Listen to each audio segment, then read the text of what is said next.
Exercise question number 1 start करते हैं। Question number 1 की स्टेटमेंट है, हाउ मेनी वर्ड्स विद और without meaning each of 2 vowels and 3 consonant. हमको क्या बनाने हैं? वर्ड्स बनाने हैं जिसमें 2 वोवेल होने चाहिए प्लस 3 कॉन्सोनेंट्स होने चाहिए। Can be formed from the letter of the word daughter. और हमको किस वर्ड्स का यूज करना है बनाने के लिए? डॉटर का, DAUGHTER। बहुत ध्यान से समझना, कल भी डिस्कस किया था हमने ये क्वेश्चन। डॉटर में देखो क्या है, इसमें वोवेल्स कौन कौन से हैं? A, U और E। तो वोवेल्स में यहाँ पर लिख लेती हूँ, यहाँ मेरे वोवेल्स हैं A, U और E। और जो हमारे पास कॉन्सोनेंट्स हैं, कॉन्सोनेंट्स वो कौन कौन से हैं? D, G, H, T, R। मुझे क्या बताने हैं? कितने वर्ड्स बन सकते हैं विद मीनिंग और विदाउट मीनिंग। तो नंबर ऑफ वर्ड्स मुझे यहाँ पर फाइंड करने हैं। नंबर ऑफ वर्ड्स जो मुझे फाइंड करने हैं यहाँ पर, वो देखो क्या होगा। मेरे को 2 वोवल लेने हैं, जो मुझे वर्ड्स बनाने हैं ना, वर्ड्स उसमें मुझे 2 वोवल होने चाहिए और मेरे पास वोवल है टोटल 3, यानी कि मुझे 3 वोवल में से 2 वोवल सिलेक्ट करने हैं। तो यहाँ सिलेक्शन है, तो मैं कॉम्बिनेशन वाला फॉर्मूला लगाऊंगी। टोटल है 3, उसमें से मुझे 2 सिलेक्ट करने हैं, तो 3C2। अब जो मुझे वर्ड बनाना है उसमें 3 कॉन्सोनेंट सिलेक्ट करने हैं और टोटल कॉन्सोनेंट है मेरे पास 5, तो मैं 5 में से 3 सिलेक्ट कर लूंगी। मुझे वोवल और कॉन्सोनेंट दोनों चीजें सिलेक्ट करनी है, इसीलिए जब हम दोनों चीजें करते हैं तो मल्टीप्लाई होता है। तो यहाँ पर हो गया 3C2 मल्टीप्लाई 5C3। अब आप एक बात देखो, कितने वर्ड बना सकते हो? तो कितने वर्ड का मतलब तो क्या हुआ? अगर मैंने AUR ये 3 लेटर से एक वर्ड बनाया, मतलब एक कॉम्बिनेशन बनाया, तो अब इससे और कितने वर्ड बन सकते हैं? UAR ये नया वर्ड बन सकता है। यानी कि वो यहाँ पे परमुटेशन भी पूछना चाह रहा है हमसे, अरेंजमेंट भी पूछना चाह रहा है, ठीक है। क्योंकि यहाँ पर अगर मैं लेटर्स को आगे पीछे लिखूंगी तो वर्ड्स क्या हो जाएंगे? चेंज हो जाएंगे। तो हमने कॉम्बिनेशन तो लगा लिया, मतलब हमने क्या किया, ये तो ले लिया, सिलेक्शन तो कर लिया, लेकिन अब उन सिलेक्शंस को अरेंज भी करना है, उनकी अरेंजमेंट भी करनी है।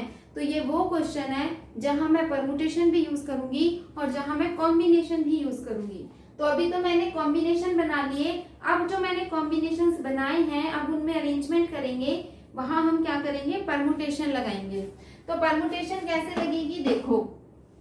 तो यहाँ पर हम क्या कह रहे हैं कि जो मेरे पास वर्ड बना है ये 5 लेटर का वर्ड है, 1, 2, 3, 4 और 5। और आप देख सकते हो इसमें कोई भी लेटर रिपीट नहीं हो रहा, सभी लेटर्स कैसे हैं? डिस्टिंक्ट हैं, ठीक है। तो इनको फिल हम किस तरीके से कर सकते हैं भाई? कुछ भी क्या होगा, यहाँ पर इसको फिल करने के 5 चॉइसेस हैं, यहाँ 4, यहाँ 3, यहाँ 2, यहाँ 1, यानी कि टोटल इतने हमारे पास अरेंजमेंट आ जाएंगे। इन शॉर्ट मैं इसको ऐसे लिखने की बजाय सीधा क्या कह सकती हूँ? 5 फैक्टोरियल, क्योंकि मेरे पास टोटल 5 लेटर का ये वर्ड बना है जिसमें 2 वोवल हैं और 3 कॉन्सोनेंट हैं। और इसका मतलब क्या हुआ, जो 5 लेटर का वर्ड मेरे पास बना है उनको अरेंज करने के मेरे पास कितने तरीके हैं? 5 फैक्टोरियल। तो हमने ये क्या लगाया है? कॉम्बिनेशन। और यहाँ हमने क्या किया है? परमुटेशन किया है। इसको अब हम सॉल्व कर लेते हैं। 3C2 को कैसे सॉल्व करेंगे? 3 factorial upon 2 factorial into 3 minus 2 factorial multiply 5 factorial upon 3 factorial, 5 minus 3 factorial multiply, और 5 फैक्टोरियल क्या होता है? 5 factorial equal to 5 multiply 4 multiply 3 multiply 2 multiply 1, यानी कि 120। तो ये हो गया 120। आप इस पूरे को सॉल्व कर लोगे, आपके पास आंसर आ जाएगा 3600, यानी कि 3600 हम यहाँ पर क्या बना सकते हैं, नंबर्स बना सकते हैं। सेकंड क्वेश्चन की स्टेटमेंट को पढ़ते हैं। हाउ मेनी वर्ड्स विद और विदाउट मीनिंग, ठीक है, कितने वर्ड्स हम बना सकते हैं विद मीनिंग और without meaning, can be formed using all letters of the word equation. Equation का हमको यूज करना है, EQUATION, इन सभी का यूज करना है। इसमें आप देखोगे कोई भी लेटर सेम नहीं है, सभी लेटर्स अलग अलग हैं, so that the vowels and consonant occur together, कि वोवल्स सारे इकट्ठे आने चाहिए, कॉन्सोनेंट भी सारे इकट्ठे आने चाहिए, ठीक है। तो देखते हैं क्या करेंगे।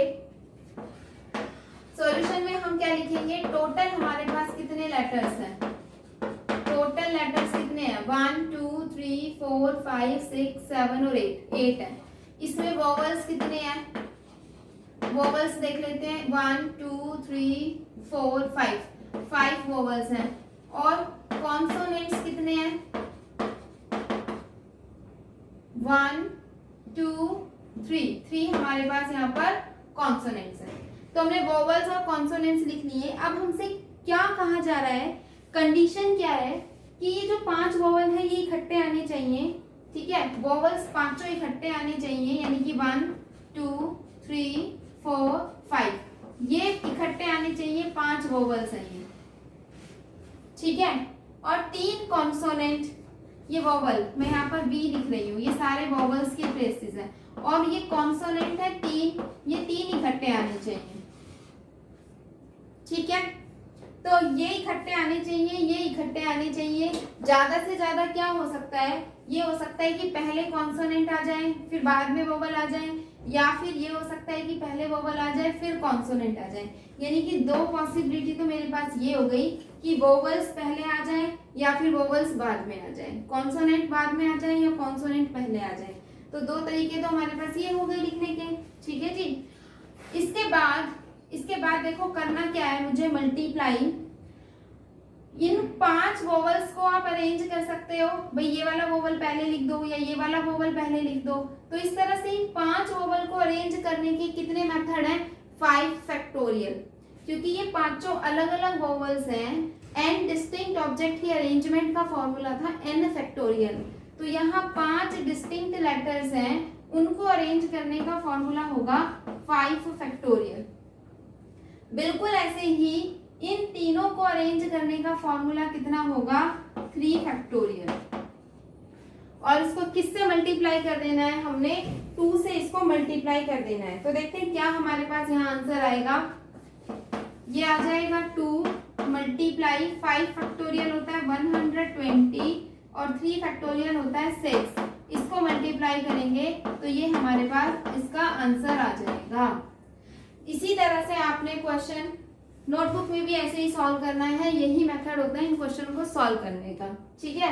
टोटल कितने लेटर्स थे काउंट कर लिए, वोवल है 5, कॉन्सोनेंट है 5, सबका यूज करना है आपने। सिर्फ शर्त इतनी है कि सारे वोवल्स इकट्ठे आने चाहिए, सारे कॉन्सोनेंट इकट्ठे आने चाहिए। तो पूरे वोवल को मैं एक लेटर मान लूं और कॉन्सोनेंट को मैं एक लेटर मान लूं, तो अब इन दोनों की अरेंजमेंट, ये 2 अलग अलग लेटर है, इनकी अरेंजमेंट हो गई 2 फैक्टोरियल यानी कि 2। इसके बाद इसको अलग से अरेंज करना पड़ेगा, इसमें 1 2 3 4 5 लेटर है, 5 लेटर की अरेंजमेंट हो गई 5 फैक्टोरियल। यहाँ पर 3 लेटर है, 3 लेटर की अरेंजमेंट हो गई 3 फैक्टोरियल, ठीक है। और इन सबको हमने सॉल्व कर लिया, मल्टीप्लाई कर दिया, हमारा आंसर आ गया। देखते हैं next question number 3।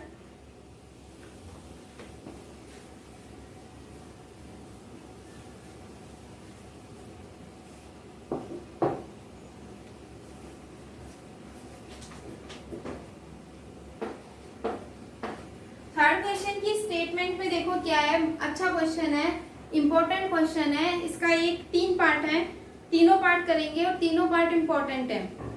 A committee of 7 has to be formed from 9 boys and 4 girls. Question को बहुत ध्यान से समझते हैं। हमको वो कह रहा है कि जो टोटल मेरे पास है वो टोटल क्या है, टोटल तो है 9 बॉयज प्लस 4 गर्ल्स हैं।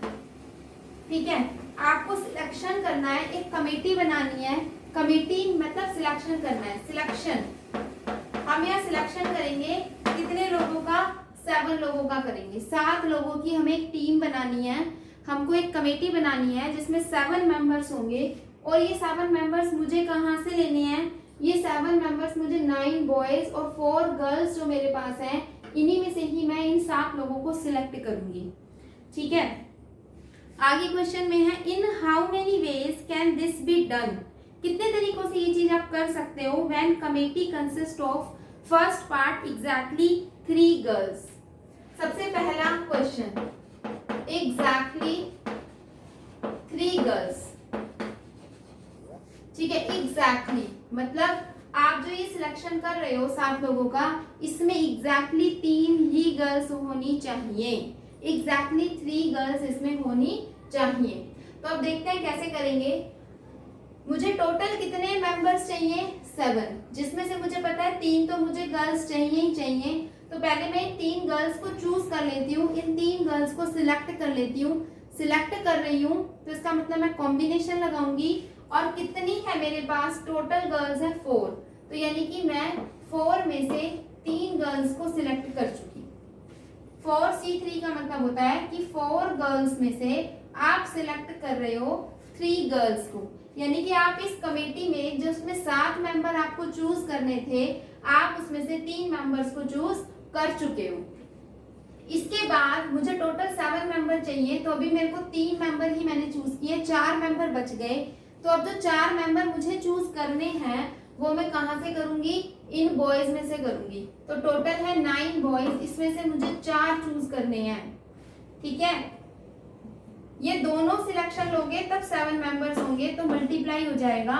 ये हमने क्या निकाला है, ये हमने निकाला है नंबर ऑफ वेज, कि कितने तरीकों से आप वो कमेटी बना सकते हो, इतने तरीकों से हम ये कमेटी बना सकते हैं। इसको अब हम सॉल्व कर लेंगे। सॉल्व करना तो आपको आता है, 4 फैक्टोरियल अपॉन में 3 factorial into 4 minus 3 into 4 minus 3 factorial multiply 9 factorial upon 4 factorial into 9 minus 4 9 minus 4 factorial. कैसे सॉल्व करेंगे, देखो 4 इंटू 3 फैक्टोरियल तक ले जाओ, क्योंकि नीचे भी 3 फैक्टोरियल है। 4 माइनस 1 यानी कि 1 factorial multiply 9 into 8 into 7 into 6 into 5 factorial तक ले जाओ, क्योंकि 9 माइनस 4 5 फैक्टोरियल आ जाएगा अपॉन में, और 4 फैक्टोरियल कितना होता है 24। 5 फैक्टोरियल से 5 फैक्टोरियल को कट कर लो। ठीक है, 8 1 जा 8 3 जा 3 2 जा, तो यहाँ पर 3 फैक्टोरियल से 3 फैक्टोरियल कैंसिल हो गया। क्या बचा, 4 मल्टीप्लाई 9 मल्टीप्लाई 7 मल्टीप्लाई 2, इसको मल्टीप्लाई कर लेंगे, यही हमारा इसका आंसर आ जाएगा। इसका सेकंड पार्ट देखते हैं। सेकंड पार्ट में हमसे क्या कहा जा रहा है, एटलीस्ट 3 गर्ल्स, एटलीस्ट 3 गर्ल्स, यानी कि अब जो मुझे कमेटी बनानी है उसमें एटलीस्ट, एटलीस्ट का मतलब क्या होता है, देखो एटलीस्ट का मतलब होता है कम से कम, कि कम से कम उसमें 3 गर्ल्स तो होनी ही चाहिए। आप 3 से ज्यादा भी ले सकते हो, यानी कि आप 3 गर्ल्स को चूज करो, या फिर हो सकता है कि आप 4 गर्ल्स को चूज करो। लेकिन क्या मैं 5 चूज कर सकती हूँ, 5 लड़कियां अपनी कमेटी में चूज कर सकती हूँ? मैं नहीं कर सकती। क्यों नहीं कर सकती? क्योंकि जिनमें से मुझे सिलेक्ट करना है उसमें सिर्फ 4 ही गर्ल्स हैं, इसीलिए मैं 5 गर्ल्स को सिलेक्ट ही नहीं कर सकती। जब इतनी गर्ल्स है ही नहीं तो मैं कहाँ से सिलेक्ट करूंगी। ठीक है, तो एटलीस्ट 4 के अंदर क्या होगा, हो सकता है कि मैं 3 गर्ल्स लेकर के सिलेक्शन करूं, या फिर हो सकता है कि मैं 4 गर्ल्स लेकर सिलेक्शन करूं। देखो बहुत ध्यान से ऐसे क्वेश्चन को कैसे करते हैं। देखो मैं क्या कह रही हूँ, मैं ये कह रही हूँ कि मुझे ना टोटल सिलेक्ट करने हैं, टोटल सिलेक्ट करने हैं 7, कि मुझे 7 टोटल सिलेक्ट करने हैं, और इस 7 में कम से कम 3 लड़कियां होनी ही चाहिए। तो मैं कैसे सिलेक्ट कर सकती हूँ कि मैं 3 गर्ल्स चूज कर लूँ। ठीक है, और 4 मैं बॉयज चूज कर लूं, ऐसा कर सकती हूँ मैं, ठीक है। या फिर और अगर मैं ऐसा नहीं करूंगी तो मैं ऐसा भी कर सकती हूँ कि मैं 4 गर्ल्स चूज कर लूं एंड 3 बॉयज चूज कर लूं, ऐसा भी कर सकती हूँ। क्योंकि कंडीशन ये है कि कम से कम 3 लड़कियां तो होनी ही चाहिए। तो 3 लड़कियां यहाँ भी है और 3 यहाँ भी है, 3 से ज्यादा हो तो कोई दिक्कत नहीं है, लेकिन 3 लड़कियां होनी चाहिए। तो ये दोनों केस बनते हैं और तीसरा कोई भी केस नहीं बनता। ये मैं नहीं कर सकती कि 5 गर्ल्स होनी चाहिए। क्यों नहीं कर सकती? क्योंकि 5 तो लड़कियां ही नहीं है ना, टोटल कितनी गर्ल्स हैं? 4। तो इसलिए यहाँ 2 ही पॉसिबिलिटी बन सकती है कि आप 3 गर्ल्स और 4 बॉयज को चूज करो, या फिर आप 4 गर्ल्स और 3 बॉयज को चूज करो। तो आप ऐसे करके कमेटी बना सकते हो। अब इससे हम कैसे सॉल्व करेंगे? केसेस तो हमने बना लिए, न्यूमेरिकली देखो इस चीज को कैसे लिखते हैं, बड़े ध्यान से देखना। अब मैं क्या लिख रही हूँ, नंबर ऑफ कॉम्बिनेशन या नंबर ऑफ वेज कि मैं कितने तरीके से सिलेक्ट कर रही हूँ, देखना ध्यान से। 3 गर्ल्स, यहां से स्टार्ट करेंगे जो पहले वाला केस है। 3 गर्ल्स को सिलेक्ट करने के लिए मुझे क्या करना पड़ेगा? 4C3 एंड का मतलब मल्टीप्लाई 4 बॉयज, यानी कि मुझे 9 में से 4 को चूज करना पड़ेगा। ये तो हो गया मेरा पहले वाला केस। और का मतलब होता है प्लस, या तो मैं ये काम करूंगी या फिर ये करूंगी। जब दोनों में से कोई एक काम करते हैं तो बीच में प्लस लगाते हैं, तो इसलिए मैंने प्लस लगाया। या फिर कमेटी कैसे बनेगी कि मैं 4 लड़कियों को चुनूं, तो टोटल 4 है, 4 में से 4 चुन लूंगी एंड मल्टीप्लाई 3 बॉयज को चुनूं, टोटल 9 बॉयज है, उसमें से मैंने 3 बॉयज को सिलेक्ट कर लिया। क्या आपको ये समझ में आया? बहुत इंपॉर्टेंट कि इस चीज को कैसे लिखा जाएगा न्यूमेरिकली फॉर्मूले से। फिर से देखो, पहले तो मैंने 7 पर्सन की टीम सिलेक्ट करनी थी, 9 बॉयज थे, 3 गर्ल्स थी। मुझे कंडीशन ये गिवन है कि कम से कम उनमें 3 लड़कियां होनी चाहिए, तो मैंने 3 लड़कियां ले ली, 4 लड़के ले लिए। या फिर मैं ये भी कर सकती थी कि मैं 4 लड़कियां ले लेती और मैं 3 लड़के ले लेती, ठीक है। तो अब इन दोनों चीजों को जो मैंने लिखा है, इसको मैं न्यूमेरिकली कैसे लिख रही हूँ? 3 गर्ल्स को चूज कैसे करूंगी? टोटल है 4C3 एंड का मतलब होता है मल्टीप्लाई 4 बॉयज को हम कैसे चूज करेंगे? टोटल है 9 में से 4, 9C4। इस और का मतलब होता है प्लस। मैंने आपको स्टार्टिंग में ही बताया था, और जहां पे वर्ड आएगा वहां हम प्लस का यूज करेंगे और एंड जहां पर आता है वहां हम मल्टीप्लाई का यूज करते हैं। 4 लड़कियां चुननी है तो 4C4 मल्टीप्लाई 3 बॉयज चुनने हैं तो 9C4। अब बस मुझे इसे कैलकुलेट करना है, देन मेरा क्वेश्चन डन हो जाएगा। देखते हैं इसको calculate. 4 factorial upon 3 factorial into 4 minus 3 factorial multiply 9 factorial upon 4 factorial into 9 minus 4 factorial plus 4C4 1 होता है और ये हो जाएगा 9 फैक्टोरियल 3 फैक्टोरियल 9 माइनस 3 फैक्टोरियल। इसको सॉल्व करना है। सॉल्व मुझे लगता है आप कर सकते हो, ठीक है। Do your self solution. Question number 3 का थर्ड पार्ट स्टार्ट करते हैं। देखो क्वेश्चन नंबर 3 के थर्ड पार्ट में क्या था? एटमोस्ट 3 गर्ल्स, कि मुझे जो 7 मेंबर्स की कमेटी बनानी है उसमें एटमोस्ट 3 गर्ल्स होनी चाहिए। तो एटमोस्ट का मतलब होता है ज्यादा से ज्यादा उसमें 3 गर्ल होनी चाहिए, ठीक है। ज्यादा से ज्यादा 3 गर्ल, मतलब कम हो सकती है, कोई दिक्कत नहीं है। तो कम कितनी हो सकती है? हो सकता है कि एक भी ना हो, कि 7 के 7 बॉयज लेकर के मैं कमेटी बना लूं, या फिर ये हो सकता है कि 1 गर्ल हो लेकिन बाकी 6 क्या हो? बॉयज हो। 1 गर्ल हो सकती है और 6 क्या हो सकते हैं? बॉयज। या फिर 2 गर्ल हो सकती है, 5 बॉयज हो सकते हैं, 3 गर्ल हो सकती है और 4 बॉयज हो सकते हैं। इसके अलावा कोई और केस या नहीं बनेगा, क्योंकि 4 गर्ल्स नहीं हो सकती। कंडीशन क्या है? ज्यादा से ज्यादा 3 होनी चाहिए, 3 से ज्यादा मुझे नहीं लेनी। तो यहाँ यही पॉसिबिलिटी थी। अब इनको मैं न्यूमेरिकली कैसे लिख रही हूँ फॉर्मूले में देखना। 7 बॉयज मुझे चूज करने हैं, तो टोटल बॉयज थे 9 में से मैं 7 चूज कर लूंगी, ठीक है। और का मतलब होता है प्लस, मुझे 1 गर्ल को चूज करना है, टोटल थी 4 में से मैं 1 चूज करूंगी। एंड का मतलब होता है मल्टीप्लाई 6 बॉयज हैं तो यानी कि 9 में से मैं 6 चूज कर लूंगी, ठीक है। प्लस 2 गर्ल्स चूज करने के लिए 4C2 एंड का मतलब मल्टीप्लाई 5 बॉयज के लिए 9C5 प्लस और का मतलब प्लस यहाँ 3 गर्ल्स के लिए हम क्या करेंगे 4C3 एंड का मतलब मल्टीप्लाई 4 बॉयज का मतलब टोटल कितने थे 9, तो 9C4। इसको हम अलग अलग सॉल्व कर लेंगे। सॉल्व कर लो फटाफट। 9 factorial upon 7 factorial into 2 factorial plus 4C1 होता है 4, 9 factorial 6 factorial into 3 factorial plus 4 factorial upon 2 factorial into 2 factorial 9 factorial 5 factorial 4 factorial plus 4 आएगा यहाँ पर 4 9 factorial 4 factorial into 5 factorial. Just हमें कैलकुलेशन ही करनी है, तो ये हो जाएगा 7 फैक्टोरियल से कैंसिल हो जाएगा, 2 से 4 यहाँ पर आ जाएगा 36 प्लस इसको सॉल्व करेंगे तो ये हो जाएगा 8 7 और 6 फैक्टोरियल से 6 फैक्टोरियल कैंसिल हो जाएगा। यहाँ पर हो जाएगा 3 से इसको कट करोगे 3 3 से 9, 2 से कट करोगे 4, तो ये मेरे पास हो जाएगा 4 इंटू 3 इंटू 4 इंटू 7, ठीक है। इसको भी सॉल्व कर लेंगे।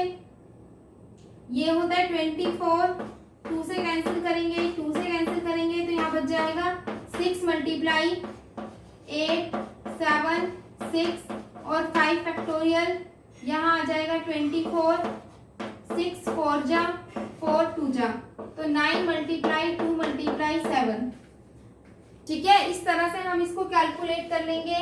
प्लस यहाँ पर भी हम ऐसे ही सॉल्व कर सकते हैं 8 into 7 into 6 into 5 factorial cancel हो जाएगा, यहाँ आ जाएगा 24, ठीक है। इसको 6 4 जा 4 2 जा, तो यहाँ बच जाएगा 4 मल्टीप्लाई 9 मल्टीप्लाई 2 मल्टीप्लाई 7। इसको हम सॉल्व कर लेंगे, इसको कैलकुलेट करके प्लस करना है और यही हमारा क्या आएगा आंसर आएगा। तो यस, क्लियर हुआ या नहीं हुआ? Yes ma'am. ठीक है, तो देखो चलते हैं नेक्स्ट क्वेश्चन नंबर 4 पे। ये जो जितने भी एटलीस्ट और एटमोस्ट वाले क्वेश्चन होते हैं ये बहुत इंपॉर्टेंट होते हैं। ये वो क्वेश्चन है जिनको आप अपनी बुक पे इंपॉर्टेंट मार्क करोगे और एग्जाम में या टेस्ट की जब भी तैयारी करनी होगी, रिवीजन जब भी आप करोगे तो इन क्वेश्चंस को जरूर करके देखोगे, क्योंकि ये क्वेश्चंस बहुत इंपॉर्टेंट क्वेश्चंस होते हैं। कौन से वाले क्वेश्चन? एटलीस्ट और एटमोस्ट वाले। क्वेश्चन नंबर 4 पे देखते हैं क्या है। 4th क्वेश्चन में, if the different permutation of all the letters of a word examination, permutation की बात कह दी है पहली लाइन में, ठीक है। क्या है? Examination, EX examination are listed as in the dictionary. जैसे ही डिक्शनरी नाम का डिक्शनरी वर्ड यूज होता है ना, तो डिक्शनरी का मतलब क्या होता है? अल्फाबेटिकली ऑर्डर में, है ना। तो क्या कह रहा है, पहले क्वेश्चन को समझो।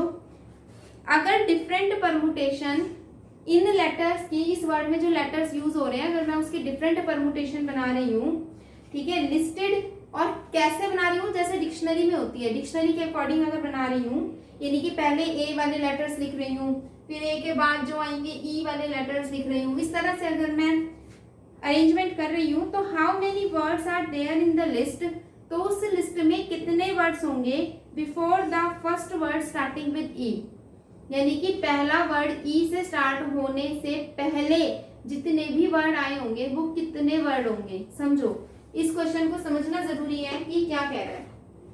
देखो, सबसे पहले तो मैं क्या कर रही हूँ, इसको अल्फाबेटिकली ऑर्डर में इन लेटर्स को लगा लेती हूँ, क्योंकि डिक्शनरी का वर्ड है ना। तो डिक्शनरी कैसे होती है? देखो, सबसे पहले आता है, इसमें क्या क्या रिपीट हो रहा है? ए इसमें 2 टाइम्स आ रहा है, और इसमें आई भी 2 टाइम्स आ रहा है।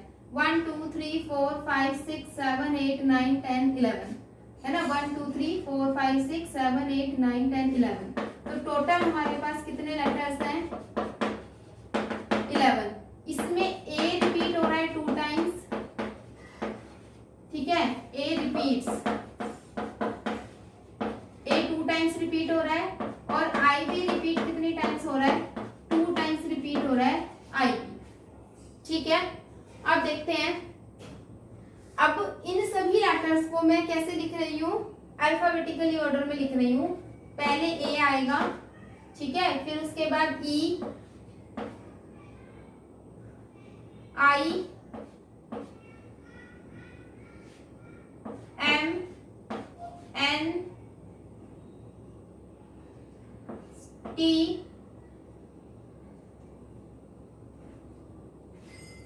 ओ, टी, और क्या बच गया? 1 2 3 4 5 6 7 एक्स। हो गए सारे वर्ड्स।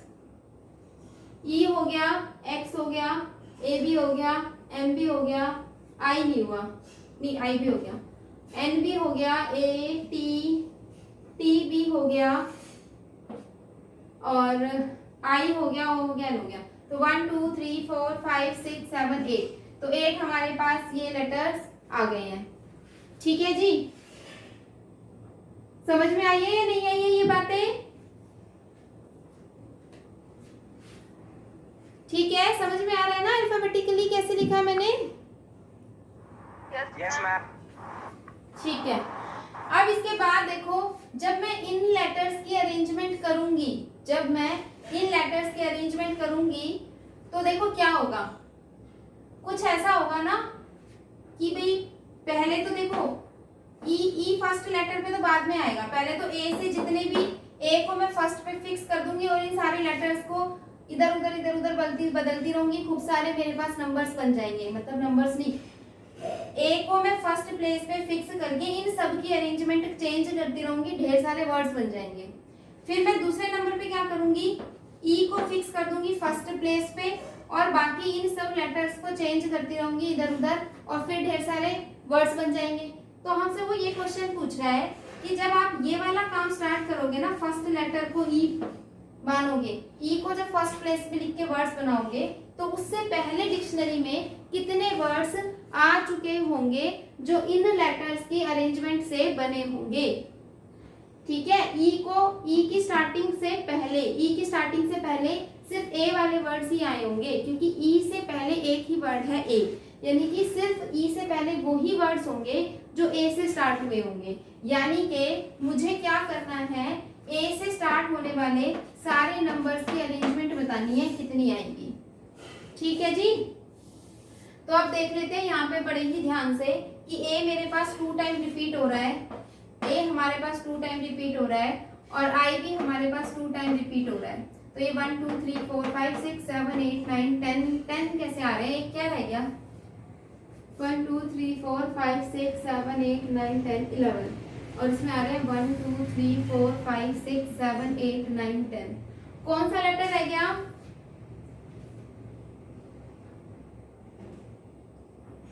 एन मैम 2 बार रिपीट हो रहा है। एन भी 2 टाइम्स रिपीट हो रहा है, yes okay, N repeats 2 times. तो ये भी हम लिख देंगे कि एन भी 2 टाइम्स रिपीट हो रहा है, तो ये एन भी 2 टाइम आ जाएगा, एन और ये एन। अब ये टोटल कंप्लीट हो गए हैं 11 लेटर्स, ठीक है। अब देखो ए तो हमने लिख दिया पहले, अब इसके बाद कितने लेटर्स बचे जिनकी मुझे अरेंजमेंट करनी है? 1 2 3 4 5 6 7 8 9 10 बचे, यानी कि मुझे क्या करना है? 10 फैक्टोरियल। अब इसमें जो रिपीट हो रहे होते हैं उनसे हम डिवाइड करते हैं। ये परमुटेशन के क्वेश्चंस हम कर चुके हैं, जहां लेटर्स रिपीट हो रहे होते हैं उनसे डिवाइड हो जाता है, ठीक है, वही वाला फॉर्मूला लगेगा। तो यहाँ क्या क्या रिपीट हो रहा है? 2 टाइम्स आई रिपीट हो रहा है तो 2 फैक्टोरियल, 2 टाइम्स एन रिपीट हो रहा है तो 2 फैक्टोरियल। ए की रिपीटिशन हम नहीं लेंगे क्योंकि यहाँ पर ये इसमें ए एक ही बार आ रहा है, ठीक है ना, एक ही बार ए को हम ले रहे हैं। ये एक ए तो हम पहले हटा चुके, मतलब फिक्स कर चुके। अब इसमें ए रिपीट नहीं हो रहा बाकी अरेंजमेंट में, तो इसीलिए हम ए के लिए यहाँ 2 से डिवाइड नहीं करेंगे। इस क्वेश्चन में बस यही एक चीज है सोचने की कि ए के लिए हम यहाँ 2 से डिवाइड नहीं करेंगे। क्यों नहीं करेंगे? क्योंकि मैं एक ए को यहाँ फिक्स कर चुकी हूँ, ठीक है, यहाँ पर ये एक ए फिक्स हो चुका है। ये दूसरे वाला जो एक ए बचा है सिर्फ वही अरेंज होगा इधर हो, तो इधर वाले नंबर्स के अरेंजमेंट में मैं सिर्फ इन नंबर्स के अरेंजमेंट कर रही हूँ, ध्यान देना, सिर्फ इन नंबर्स के हम अरेंजमेंट कर रहे हैं और इन नंबर के अरेंजमेंट में ए सिर्फ एक ही बार आ रहा है, ठीक है। तो इसीलिए मैं यहाँ a के लिए 2 फैक्टोरियल से डिवाइड नहीं करूंगी। तो यानी कि अब मुझे क्या करना है, सिर्फ इसको सॉल्व करना है, मेरा आंसर आ जाएगा। तो 10 multiply 8 multiply 7 multiply 6 5 4 3 2 factorial upon 2 into 2 factorial से तो ये कैंसिल हो जाएगा, 2 से 4 को कैंसिल कर दो और ये सब आप मल्टीप्लाई कर लेना और यही हमारे पास क्या आएगा, इसका आंसर आएगा, ठीक है। तो ये वाला क्वेश्चन भी इम्पोर्टेंट क्यों बनता है, सिर्फ इस वाली चीज की वजह से बनता है कि कैसे हम डिवाइड करके अरेंजमेंट करेंगे। क्लियर हो गया है क्वेश्चन? Yes ma'am. देखते हैं next question number 5। Fifth question में क्या है, how many 6 digit number can be formed, कि मुझे 6 नंबर का डिजिट फॉर्म करना है और किन का यूज करना है, 0 1 3, क्या बनाना है, देखो 6 डिजिट नंबर फॉर्म करेंगे। 6 डिजिट नंबर किन का यूज करना है, 0 1 3 5 7 और 9, 0 1 3 5 7 9 विच आर डिविजिबल बाय 10। ये जो नंबर मुझे बनाना है ये नंबर 10 से डिविजिबल होना चाहिए। क्या होना चाहिए, ये नंबर डिविजिबल बाय 10 से डिविजिबल होना चाहिए and no digit is repeated, यानी कि रिपीटिशन नॉट अलाउड। ये मेरे पास क्या है क्वेश्चन की इंफॉर्मेशन, फिर से समझो। 0 को मैम यूनिट पे प्लेस कर देंगे। बिल्कुल सही कहा बेटा आपने, 10 से वो डिवाइड तभी होगा जब नंबर का यूनिट प्लेस 0 आएगा, बिल्कुल सही। 6 डिजिट का नंबर फॉर्म करना है तो 6 बॉक्स बनाने हैं, 1 2 3 4 5 और 6। इसमें 10 से डिवाइड तभी होगा वो नंबर जब यहाँ 0 आएगा इस प्लेस पे, तो इसके पास बस एक ही चॉइस है 0 और कोई चॉइस नहीं है इसके पास। यहाँ अगर मैंने 0 के अलावा 1 3 5 9 डाला तो ये नंबर कभी भी 10 से डिविजिबल नहीं होगा। तो यहाँ तो मुझे एक ही डिजिट रखना है 0, तो इसके लिए 1 चॉइस है। अब बाकी इनके लिए चॉइस हम देख लेते हैं, इनके लिए क्या क्या चॉइस है। रिपीटिशन तो अलाउड है नहीं, तो 1 2 3 4 5, तो इसके लिए चॉइसेस हो गई 5, यहाँ पर हो गई 4 चॉइस, यहाँ हो गई 3 चॉइस, चॉइसेस कम होती जाती है, ये आपको पता ही है। और इसके लिए भी कितनी हो गई, 1 चॉइस। तो मेरा आंसर क्या आएगा, इनकी मल्टीप्लिकेशन ही आंसर आएगा। तो 5 4 जा 20 और 26 जा 120, यानी कि 120 नंबर्स आप फॉर्म कर सकते हो 6 डिजिट के इन नंबर्स की हेल्प से, जो किससे डिविजिबल होंगे, आपके 10 से डिविजिबल होंगे। तो ये क्वेश्चन तो इजी था। मूव करते हैं क्वेश्चन नंबर 7 पे।